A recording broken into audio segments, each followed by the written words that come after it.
Breaking news just in moments ago. We've learned of some explosions in Qatar amid Iranian threats to retaliate for the U.S. strikes on its nuclear sites. I'm Scripps News Anna Rafferty, and this is On the Scene. Scripps News global affairs correspondent Maya Rodriguez joins us now live. Maya, the significance here is that we have U.S. assets in Qatar. What do we know at this hour? You know, it's interesting, Andrew, because this morning we had the U.S. Embassy in Qatar issue that shelter-in-place alert for American citizens until further notice, and now we see why. We have heard reports of explosions being heard over the skies of Qatar, where it's now nighttime, just after 8 p.m. local time.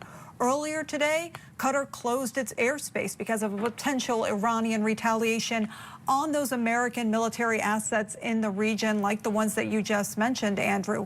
Thousands of Americans live in the country of Qatar, and the country is also home to both CENTCOM and the largest U.S. airbase in the region, along with 10,000 U.S. military personnel. Now, satellite images show that the U.S. military did move a number of critical aircraft in recent days from that country ahead of a potential retaliatory strike by Iran.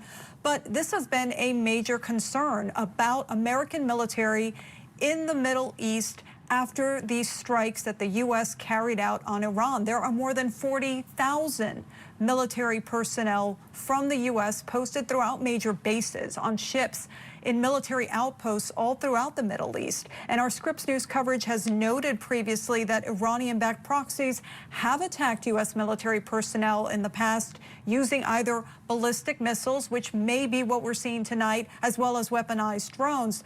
The U.S. military has been increasing its assets in the Middle East. They have already deployed a missile interceptor system that had been sent to Israel. We know that some of these missiles, they were attempting to intercept them, that were on their way to the country of Qatar tonight. But more recently, the U.S. also deployed an additional aircraft carrier to the region. Take a listen to what the Joint Chiefs of Staff Chairman General Dan Kane said, as well as Secretary of Defense Pete Hegseth, when it comes to protecting American military personnel in the Middle East. I won't comment on what force protection measures are being taken in the region. What I will say is we're being proactive and not reactive, and being very thoughtful about ensuring that we do all that we can to protect our forces out there. And I would just say, as the President has directed and made clear, this is most certainly not open-ended. It doesn't mean it limits our ability to respond. We will respond if necessary. The most powerful military in the world is postured and prepared to defend our people. Now, at this point, we don't know if there is any damage that has occurred in Qatar because of these explosions that have been heard.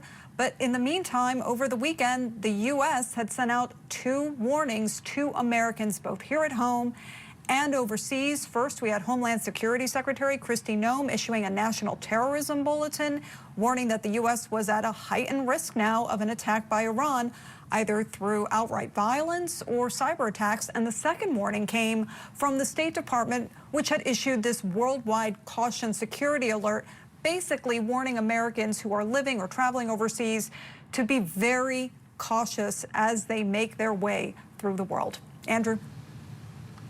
All right, Scripps News global affairs correspondent Maya Rodriguez for us in our D.C. newsroom.